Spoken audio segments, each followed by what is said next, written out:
खबरदार जो मेरे अपनों को हाथ भी लगाया। मैं बूढ़ा जरूर हूँ लेकिन मेरा फौलाद अभी जंग नहीं खाया है। आज इस वर्दी की असली कीमत तुम्हें अपनी जान देकर चुकानी होगी।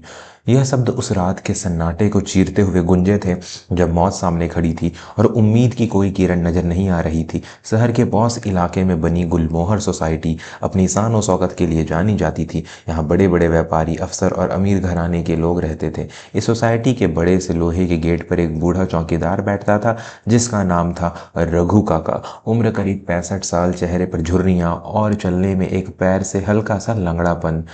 रघु काका दिन भर गेट पर बैठे रहते, आते जाते बच्चों को सलाम करते और कभी कभार अगर कोई गाड़ी गलती से खड़ी कर देती तो उसे टोक देते। सोसाइटी के ज़्यादातर लोग रघु काका को एक मामूली, लाचार और थका हुआ बूढ़ा मानते थे, खासकर सोसाइटी का सेक्रेटरी विक्रम सेठी। विक्रम एक घमंडी और रसूखदार आदमी था जिसे गरीबों से बात करना अपनी शान के खिलाफ लगता था। वह अक्सर रघु काका को डांटता रहता था। अरे ओ रघु, विक्रम अपनी महंगी गाड़ी से उतरते हुए चिल्लाया, तुझे कितनी बार कहा है कि गेट पहले खोला कर, तेरी यह सुस्ती किसी दिन हमें भारी पड़ेगी। मुफ्त की रोटियां तोड़ता है यहाँ बैठकर। रघु काका ने सिर झुकाकर धीमी आवाज में कहा, माफ कीजिए साहब, पैर में थोड़ी तकलीफ थी इसलिए उठने में देर हो गई। तो घर बैठ ना जाके, विक्रम ने हिकारत से कहा, हमें यहाँ जवान और फुर्तीले गार्ड की जरूरत है, तेरे जैसे लंगड़े घोड़े की नहीं। इस महीने के बाद अपनी बोरी बिस्तर बांध लेना। रघु काका खामोश रहे।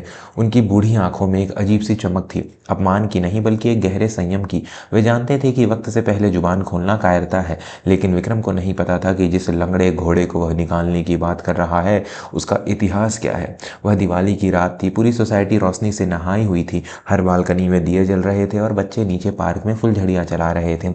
ढोल और नगाड़ों की आवाज़ में किसी को भी बाहर की आहट सुनाई नहीं दे रही थी।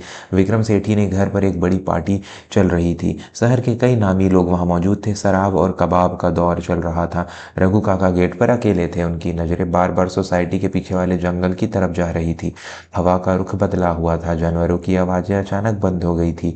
एक पुराने शिकारी की तरह रघु काका की छठी इंद्री ने खतरे को भांप लिया था। उन्होंने अपनी पुरानी लाठी को कसकर पकड़ा और टॉर्च जलाकर अंधेरे की ओर बढ़े। तभी अचानक बिजली चली गई। यह कोई सामान्य पावर कट नहीं था, पूरी सोसाइटी में गहरा अंधेरा छा गया। जनरेटर भी चालू नहीं हुआ, संगीत बंद हो गया और लोगों की हंसी मजाक की आवाज़ें सन्नाटे में बदल गई। उसी पल सोसाइटी की पिछली दीवार फाड़ कर 10-12 नकाबपोश आदमी अंदर दाखिल हुए। उनके हाथों में नंगी तलवारें और देसी कट्टे थे। यह शहर का कुख्यात काला गैंग था जो त्योहारों की रात डकैती और कत्लेआम के लिए मशहूर था। गैंग का सरगना, जिसे कालिया कहते थे, सीधे विक्रम सेठी के घर की तरफ बढ़ा क्योंकि वहां सबसे ज्यादा भीड़ और सबसे ज्यादा माल था। विक्रम और उसके मेहमान अभी अंधेरे में मोमबत्तियां ढूंढ ही रहे थे कि दरवाजा एक जोरदार धमाके के साथ टूटा। कालिया और उसके गुंडे हॉल में घुस आए। औरतों की चीखें गूंज उठी, कोई अपनी जगह से नहीं हिलेगा। कालिया ने अपनी बंदूक हवा में लहराते हुए दहाड़ा, जो जहां है वहीं खड़ा रहे, अगर किसी ने होशियारी दिखाई तो आज की दिवाली उनके खून से मनेगी। विक्रम सेठी, जो हमेशा अपनी ताकत का रौब झाड़ता था, डर के मारे सोफे के पीछे दुबक गया। उसका चेहरा पीला पड़ चुका था। उसकी पत्नी और बच्चे कोने में रो रहे थे। गुंडों ने सबको घेर लिया और जेवर पैसे छीनने लगे। एक गुंडे ने विक्रम की जवान बेटी की तरफ हाथ बढ़ाया। नहीं, प्लीज इसे छोड़ दो। विक्रम गिड़गिड़ाया, लेकिन उसमें लड़ने की हिम्मत नहीं थी। चुप कर बुढ़े, गुंडे ने विक्रम को एक लात मारी और वह जमीन पर गिर पड़ा। पूरी सोसाइटी में मौत का तांडव शुरू होने वाला था। किसी में इतनी हिम्मत नहीं थी कि उन हथियारबंद दरिंदों का सामना कर सके।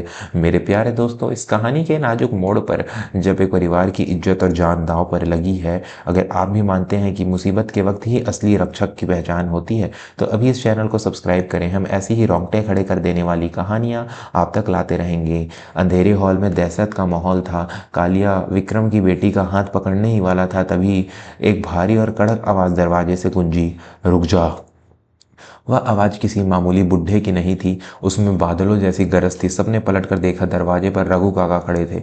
लेकिन यह वह रघु काका नहीं थे जो गेट पर सिर झुकाए बैठे रहते थे।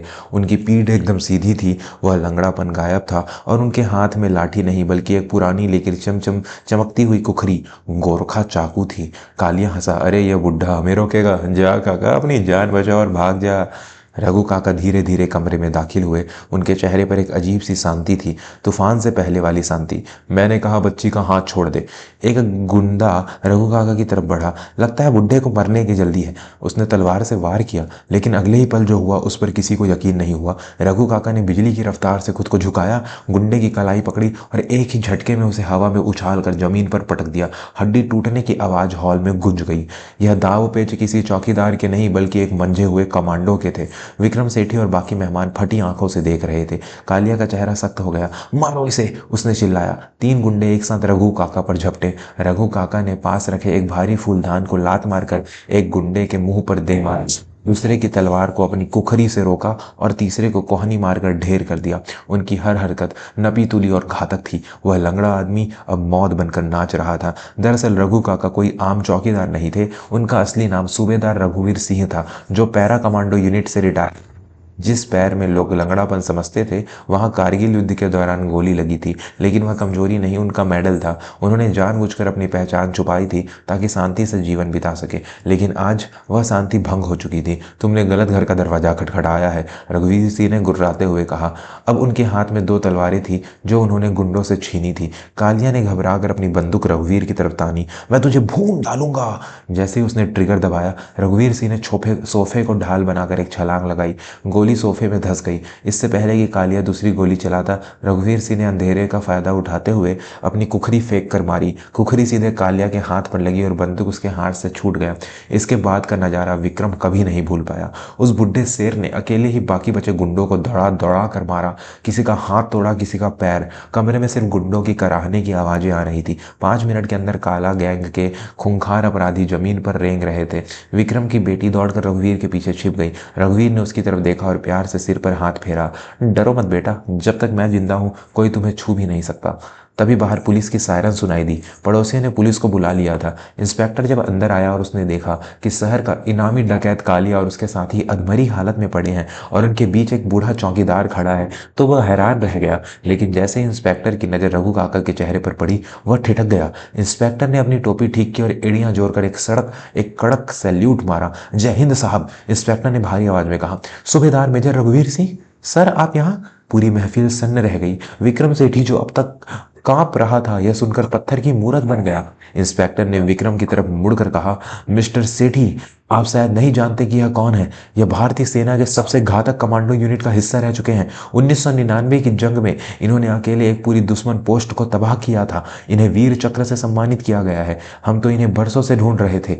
विक्रम की आंखों से आंसू बह निकले। उसे याद आया कि कैसे उसने इस महापुरुष को लंगड़ा घोड़ा और नकारा कहा था। जिस आदमी को उसने नौकरी से निकालने की धमकी दी थी, आज उसी ने उसकी और उसके परिवार की जान बचाई थी। साथियों, कहानी अभी खत्म नहीं हुई है। इस पूर्व सैनिक के सम्मान और उनके जज्बे को सलाम करने के लिए वीडियो को लाइक करें और अगर आपने अभी तक सब्सक्राइब नहीं किया है तो अभी बटन दबाएं।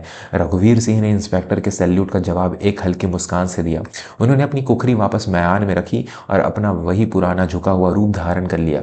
विक्रम दौड़ कर आया और रघुवीर सिंह के पैरों में गिर पड़ा। मुझे माफ कर दीजिए काका। नहीं सर, मैंने बहुत बड़ी गलती की। मैं आपके लायक नहीं हूँ। रघुवीर ने विक्रम को कंधों से पकड़कर उठाया। उठो विक्रम। बाबू, इंसान की पहचान उसके कपड़ों का या उसकी नौकरी से नहीं होती, उसके कर्मों और उसके हौसले से होती है। और रही बात मेरे लंगड़ाने की, तो यह जख्म मुझे अपनों की हिफाजत करते हुए ही मिला था और आज भी इसने मुझे अपनों की हिफाजत करने से नहीं रोका। उस रात पूरी गुलमोहर सोसाइटी ने जाना कि उसके गेट पर बैठा हुआ बूढ़ा इंसान सिर्फ एक चौकीदार नहीं बल्कि उनका रक्षक है। अगले दिन से रघु काका के लिए गेट पर एक आरामदायक केबिन बनवाया गया। अब कोई उन्हें ए रघु नहीं कहता था, सब उन्हें सूबेदार साहब कहकर पुकाराते थे। लेकिन रघुवीर सिंह के लिए यह सम्मान मायने नहीं रखता था। उनके लिए मायने रखता था वह तिरंगा, जिसकी कसम उन्होंने जवानी में खाई थी कि जब तक नसों में खून है, देश और देशवासियों पर आंच नहीं आने देंगे। चाहे वह सीमा हो या सोसाइटी का गेट, वर्दी शरीर से उतर सकती है लेकिन रूह से नहीं। निष्कर्ष दोस्तों, हमारे आसपास ऐसे कई अनजान नायक हैं जो खामोशी में अपना फर्ज निभा रहे हैं। चाहे वो कोई सुरक्षा गार्ड हो, पुलिस कर्मी हो या कोई बुजुर्ग, हमें कहीं कभी किसी के हुलिये या काम से उसकी ताकत का अंदाजा नहीं लगाना चाहिए। सम्मान सबका कीजिए, क्योंकि न जाने कब कौन सा बूढ़ा चौकीदार आपकी ढाल बनकर खड़ा हो जाए। अगर इस कहानी ने आपके दिल को छुआ है और आप भी भारतीय सेना और ऐसे वीरों का सम्मान करते हैं तो कमेंट बॉक्स में जय हिंद जरूर लिखें। और हाँ, जाने से पहले सब्सक्राइब का बटन दबाना न भूलें ताकि हम फिर मिल सकें और एक नई कहानी के साथ। जय हिंद, जय भारत।